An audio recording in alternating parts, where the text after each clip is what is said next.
बिहार की सियासत में इस वक्त एसआईआर सर्वे को लेकर घमासान मचा हुआ है। वो घमासान जिसका असर दिल्ली से लेकर पटना और पटना से लेकर तमाम बिहार के जिलों में देखने को मिल रहा है। आज ऐसा ही कुछ हुआ जहां संसद में दिल्ली में विपक्ष के सांसदों ने एसआईआर के मुद्दे पर बहस करने के लिए लोकसभा स्पीकर के सामने मांग रख दी। बड़ी बात यह थी कि एसआईआर सर्वे पर लोकसभा के बाहर पहले प्रदर्शन हुआ और ये प्रदर्शन आज नहीं बल्कि पिछले एक हफ्ता से यानी कि जब से संसद चल रही है तब से लगातार विपक्ष पहलगाम के आतंकी हमले, ऑपरेशन सिंदूर और एसआईआर के मुद्दे पर लगातार सत्ता पक्ष को घेर रहा है। ऐसे में आज जब संसद सत्र हुआ तो दिन के 1 बज रहे थे। 1 बजे जैसे ही स्पीकर ओम बिरला अपनी सीट पर पहुंचे तो वहां पर विपक्ष की तरफ से तमाम सांसदों ने फिर इन तमाम मुद्दों पर बहस करने की मांग उठाई। शोर शराबे के बीच एसआईआर सर्वे को लेकर कांग्रेस के सांसद गौरव गोगोई ने मांग रख दी। गौरव गोगोई ने कहा कि एसआईआर सर्वे पर संसद में बहस कराई जाए, इस मुद्दे पर गंभीर चर्चा हो और सरकार अपना पक्ष रखे। इसके साथ जो तमाम बातें हैं, इसमें तमाम सवाल उठाए जा रहे हैं, उनको भी विराम मिले। दरअसल जब लोकसभा में इस तमाम मुद्दे को लेकर शोर शराबा हो रहा था, उस दौरान लोकसभा स्पीकर ने गौरव गोगोई की मांग पर क्या कुछ कहा, पहले आप वो छोटा सा वीडियो देख लीजिए। मैंने आपसे पूर्व आग्रह किया है, फिर आपसे मैं निवेदन करना चाहता हूं। सभी दल के नेता के साथ मेरी वार्ता हुई थी और सभी दल के नेताओं ने कहा था कि ऑपरेशन सिंदूर पर चर्चा होनी चाहिए। बिल्कुल होनी चाहिए सर। और मैंने सहमति दी थी, सरकार ने सहमति दी थी। अब फिर आग्रह कर रहा हूं, आप ऑपरेशन सिंदूर पर चर्चा होने दें। जो सारे विषय हैं उन सारे विषयों पर कभी भी सदन में बताने से चर्चा नहीं होगी। मैं फिर आपसे आग्रह करता हूं, आप सर्वदलीय बैठक में इस बात की चर्चा करते कि पहले एसआईआर पर चर्चा होनी चाहिए तो हम सदन चलने देंगे। पहले आप कमिटमेंट करते हैं, चर्चा करते हैं। अखिलेश जी, आप सदन के नेताओं को भेजा करो तो थोड़ा समझा कर भेजा करो। निर्णय करने की क्षमता हो तो सर्वदलीय बैठक में आया करो। अगर निर्णय कोई पीछे से कर रहा हो, आपकी क्षमता में बताने दो। सदन चलेगा तो ऑपरेशन सिंदूर में चलेगा। सदन की कार्रवाई 2 बजे तक के लिए स्थगित की जाती है। अब पूरे बिहार में दिल्ली से लेकर पटना तक एसआईआर सर्वे को लेकर घमासान मचा हुआ है, जहां पिछले दिनों आपने देखा कि बिहार विधानसभा में किस तरीके से जो तमाम विपक्ष के विधायक थे, खासतौर पर लेफ्ट पार्टियां, आरजेडी और कांग्रेस, इन तमाम पार्टियों ने एसआईआर सर्वे को लेकर सत्ता पक्ष से सीधे सवाल किए और जमकर घेराबंदी की। इस पूरी बहस के दौरान विधानसभा में, बिहार की विधानसभा में जमकर बहस हुई, चाहे फिर वो विधानसभा रही हो या विधान परिषद, दोनों ही सदनों में जमकर बयानबाजी हुई। और बड़ी बात यह थी कि तमाम विपक्ष के जो विधायक थे उन्होंने काले कपड़े पहनकर अपना विरोध जताया था और बहस इस कदर हुई जिसकी तस्वीरें और वीडियो हम सब ने अपने सोशल मीडिया पर देखी। लेकिन आज बिहार में कुछ ऐसा हुआ जिसके बाद सोशल मीडिया पर तो जैसे भूचाल आ गया। दरअसल एक निवास प्रमाण पत्र जिसकी चर्चा पूरे बिहार में हो रही है कि किन किन दस्तावेजों के जरिए आप बिहार में एसआईआर सर्वे में यानी कि अपने वोटर लिस्ट जो है, वोटर लिस्ट में अपना नाम चढ़वा सकते हैं। ऐसा एक निवास प्रमाण पत्र सामने आया जिसके बाद सवाल उठने लगे, क्या भैया इनका भी अब वोटर कार्ड बन जाएगा? क्योंकि कई लोगों का तो वोटर कार्ड बिहार में बनने से रहा। दरअसल ये पूरा निवास प्रमाण पत्र था एक डॉगेश भाई का। जी हाँ, आपने अभी मंकेश भाई देखे होंगे जिनका एआई वीडियो लगातार सोशल मीडिया पर पिछले दिनों वायरल रहा, जहां एक मंकी यानी कि बंदर कई जगहों पर जाकर ब्लॉगिंग कर रहा था। लेकिन बिहार में असलियत में डॉगेश भाई का जो है निवास प्रमाण पत्र बन गया। निवास प्रमाण पत्र में पिता का नाम था, माता का नाम था, एड्रेस था पूरा बाकायदा।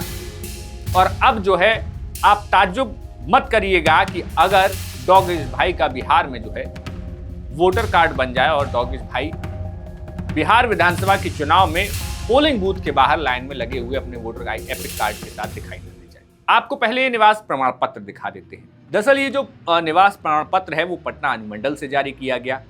ये वो सरकारी कागज है जो कि सरकारी अधिकारी के द्वारा जारी किया जाता है। आप इस निवास प्रमाण पत्र में देखेंगे कि एक कोने में सरकारी राजस्व अधिकारी की साइन है, डिजिटल साइन है, जहां पर लिखा गया है मुरारी चौहान के द्वारा ये साइन किया गया है और तारीख है यहां पर 24 जुलाई 2025। अब इस प्रमाण पत्र में क्या कुछ डोगेश भाई के बारे में जानकारी दी गई वो आप सुन लीजिए। कहां लिखा गया है कि डॉग बाबू यानी कि डॉग बाबू, पिता कुत्ता बाबू, माता कुतिया देवी, ग्राम मोहल्ला कौलीचक, वार्ड संख्या 15, डाकघर मसौड़ी, पिन कोड 804452, थाना मसौड़ी, प्रखंड मसौड़ी, अनुमंडल मसौड़ी, जिला पटना, राज्य बिहार के निवासी हैं। तो डोगेश बाबू अब जो है बिहार के निवासी हैं और जल्दी ही हो सकता है कि वोटर लिस्ट में उनका नाम आ जाए, तो चौंकिएगा मत। लेकिन फिलहाल बिहार की सियासत में जहां एसआईआर और दस्तावेजों के जरिए तमाम सवाल खड़े हो रहे थे, सवाल उठाया जा रहा था कि आखिर पटना में, आखिर बिहार में किस तरीके से इस वक्त जब बाढ़ के और बारिश का मौसम चल रहा है और तमाम लोगों से वो तमाम कागजात मांगे जा रहे हैं जिस पर विपक्ष का कहना है कि जो लोगों के पास, अधिकांश लोगों के पास हो सकता है नाम। विपक्ष के इन तमाम आरोपों पर आज सुप्रीम कोर्ट में सुनवाई हुई। सुप्रीम कोर्ट में जस्टिस सूर्यकांत की बेंच ने सुनवाई की। जस्टिस सूर्यकांत की बेंच ने मौखिक तौर पर कह दिया कि आप जो है आधार कार्ड को अपने सर्वे में शामिल कीजिए, लेकिन अभी तक इस पर कोई लिखित आदेश नहीं आया। वहीं दूसरी तरफ एसआईआर सर्वे का मामला जो है लगभग बिहार में पूरा होने को है और 1 तारीख को चुनाव आयोग अपनी लिस्ट यानी कि सूची भी जारी कर देगा। बड़ा सवाल यह था कि सुप्रीम कोर्ट ने इस जो लिस्ट जारी की जाएगी, यानी कि जो सर्वे के बाद जो लिस्ट तैयार की गई है उसको जब जारी किया जाएगा, उस पर सुप्रीम कोर्ट ने कोई रोक नहीं लगाई है। और इस पूरे मसले पर सुप्रीम कोर्ट में आज क्या हुआ, पहले आप ये जान लीजिए। योगेंद्र यादव जो कि सामाजिक कार्यकर्ता है और तमाम पार्टियों के साथ भी जुड़ रहे थे, पॉलिटिकल भी है, तो एसआईआर के मुद्दे पर योगेंद्र यादव सुप्रीम कोर्ट में मौजूद थे। उन्होंने तमाम सवाल खड़े किए और सुप्रीम कोर्ट में जज साहब ने क्या कुछ कहा वो उन्होंने बताया। सुनिए क्या कुछ कह रहे हैं योगेंद्र यादव। बिहार में स्पेशल इंटेंसिव रिवीजन पर सुप्रीम कोर्ट की आज बहुत महत्वपूर्ण सुनवाई होनी थी। आज पूरी सुनवाई नहीं हुई, केवल 10 मिनट के लिए इनिशियल बातचीत हुई। कोर्ट का ऐसा इम्प्रेशन था, माननीय जज सूर्यकांत जी ने कहा कि मेरे ख्याल से तो चुनाव आयोग ने मान लिया है कि आधार को स्वीकार करेंगे। तो हमारे पक्ष के वकीलों ने कहा कि नहीं, वास्तव में चुनाव आयोग ने ऐसा नहीं किया है। चुनाव आयोग ने अपने काउंटर एफिडेविट में कहा है कि हमें ये स्वीकार नहीं है। और इसके ऊपर कुछ बातचीत हुई और उसके बाद ये तर्क हुआ कि कौन से डॉक्यूमेंट स्वीकार किए जाएंगे, नहीं किए जाएंगे। कोर्ट ने एक बार दोबारा वही आग्रह दोहराया जो कि उन्होंने पिछली बार कहा था कि भाई आधार को स्वीकार करने में क्या दिक्कत है। फिर यही तर्क दिया गया कि वो सिटीजनशिप का प्रूफ नहीं है। तो जज साहब ने, बागची साहब ने, जस्टिस बागची ने कहा कि अगर वो प्रूफ नहीं है तो आपके वो जो 11 वाले हैं वो कौन से प्रूफ हैं। और मैं अपनी तरफ से जोड़ना चाहता हूं कि अगर राशन कार्ड में हेराफेरी हो सकती है तो भाई जो आवास प्रमाण पत्र जिसके आधार पे चुनाव आयोग देने को तैयार है, वो तो आपने सुना होगा, परसों कुत्ते को इशू हो गया है। बिहार में कुत्ते के नाम पर निवास प्रमाण पत्र इशू हो गया। आप चाहें तो मैं आपको प्रति दिखा देता हूं। वो चुनाव आयोग को स्वीकार है और राशन कार्ड स्वीकार नहीं है, आधार कार्ड स्वीकार नहीं है।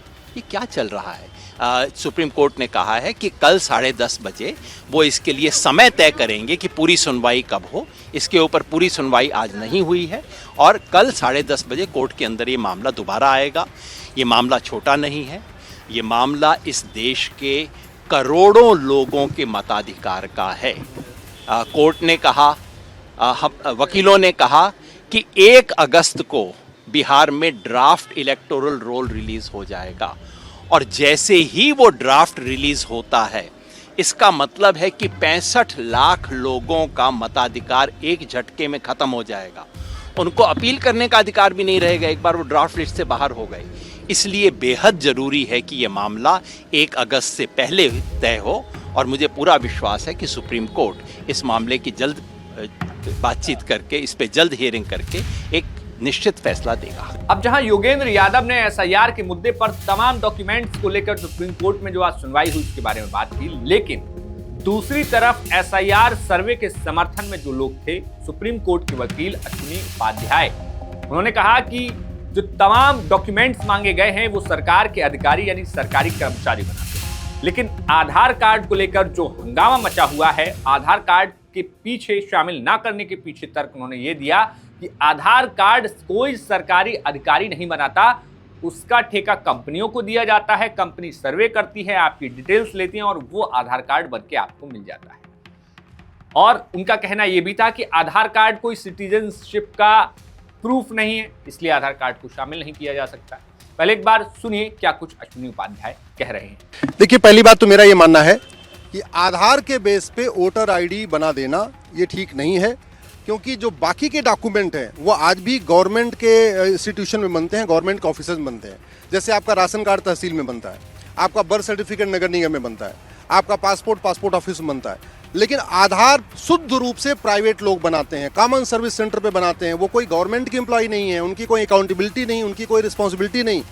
और जिस तरीके से बिहार में कुत्ते बिल्ली का आधार बना है, वो सिद्ध करता है कि अगर कुत्ते बिल्ली का आधार बन सकता है तो रोहिंग्या बांग्लादेशी घुसपैठियों का भी आधार बन सकता है। हमारा ये कहना है एसआईआर केवल बिहार में नहीं होना चाहिए, प्रत्येक राज्य में होना चाहिए। वो ग्राम प्रधान का चुनाव हो, चाहे वो पार्षद का चुनाव हो, चाहे विधानसभा का चुनाव हो, चाहे लोकसभा का चुनाव है, हर चुनाव के पहले ये एसआईआर होना चाहिए, स्पेशल इंटेंसिव रिवीजन होना चाहिए। क्योंकि भारत में रहने वाले 5 करोड़ घुसपैठिए अब वो धीरे धीरे कॉमन सर्विस सेंटर पे 2-2 हज़ार रुपए दे के आधार बनवा रहे हैं। और जो बात मैं कह रहा हूँ उसको बाकायदा ये बिहार में भी सिद्ध भी हो गया कि ये कुत्ते बिल्ली का भी आधार बन गया। दरअसल सुप्रीम कोर्ट में ये पूरी सुनवाई जब हुई तो इस मुद्दे पर यह कहा गया कि पहले सुप्रीम कोर्ट के द्वारा ये कहा गया था कि ये जो पूरी प्रक्रिया है उसके पहले सुप्रीम कोर्ट पूरी सुनवाई कर देगा और अपना निर्णय जो है सौंप देगा। लेकिन अब प्रक्रिया पूरी होने को है, लेकिन सुप्रीम कोर्ट ने इस चीज को, सुनवाई की तारीख को आगे बढ़ाने की बात कही। सुप्रीम कोर्ट ने यह कहा है कि अभी जो सूची जारी की गई है वो ड्राफ्ट जारी की जाएगी, यानी कि वो पक्का मसौदा नहीं है, यानी कि फाइनल सूची नहीं होगी। तो जब फाइनल सूची नहीं है तो आपको उस जो ड्राफ्ट सूची आएगी उसको इससे इतना घबराने की जरूरत क्या है। सुप्रीम कोर्ट ने यह भी कहा कि अगर जो ड्राफ्ट सूची सामने आएगी उसमें किसी तरीके की खामियां मिलेंगी या कुछ भी कमी या जिन लोगों के नाम कटे होंगे उनमें कोई अनियमितता पाई जाएगी, किसी भी तरीके की जो आपत्ति होगी उसको लेकर सुप्रीम कोर्ट सुनवाई करेगा। सुप्रीम कोर्ट ने यह भी कहा कि अगर ड्राफ्ट सूची आने के बाद भी कोई बड़ी गड़बड़ी मिलती है तो वो इस पूरे सर्वे को ही खत्म कर देंगे। लेकिन फिलहाल पूरे बिहार में इस पूरी प्रक्रिया को लेकर तमाम सवाल हैं, तमाम पक्ष और विपक्ष हैं, लेकिन चुनाव में सिर्फ कुछ ही महीने बचे हैं। 2 से 3 महीनों में चुनाव का ऐलान हो जाएगा, जिसके बाद पूरा बिहार जो है चुनावी मोड में चला जाएगा। तमाम पार्टियां जनता के सामने फिर एक बार होंगी और अपने आने वाले 5 साल के भविष्य के लिए सरकार का चयन करेंगी। लेकिन इन 5 सालों के चयन के लिए अब जिस तरीके से पूरा माहौल जो है अब एसआईआर सर्वे पर आकर टिक गया है, क्योंकि विपक्ष जो लगातार कह रहा है कि सत्ता पक्ष डरा हुआ है, इसीलिए इस तरीके के सर्वे कराए जा रहे हैं। जबकि चुनाव आयोग का कहना है कि ये एक रूटीन सर्वे है, पहले भी होते रहे हैं, अब भी हो रहे हैं और आगे भी भविष्य में होंगे। लेकिन इस पूरे सर्वे पर सियासी घमासान मचा हुआ है, जहां विपक्ष पर चिराग पासवान ने यहां तक कह दिया कि अगर आप में हिम्मत है तो आप चुनाव का बहिष्कार कर दीजिए। फिलहाल इस पूरे घमासान के बीच क्या कुछ मंगलवार को, यानी कि कल फिर सुनवाई होगी, कल फिर जजों की बेंच बैठेगी और वो क्या कुछ आगे की प्रक्रिया और आगे की सुनवाई करते हैं वो द हिंदी टॉप आपको जरूर बताएगा। आपका इस खबर पर क्या कुछ कहना है हमें कमेंट बॉक्स में बताएं और चैनल को सब्सक्राइब कीजिए, फेसबुक पर लाइक कीजिए, इंस्टा पर फॉलो कीजिए और देखते रहिए द हिंदी टॉप। शुक्रिया।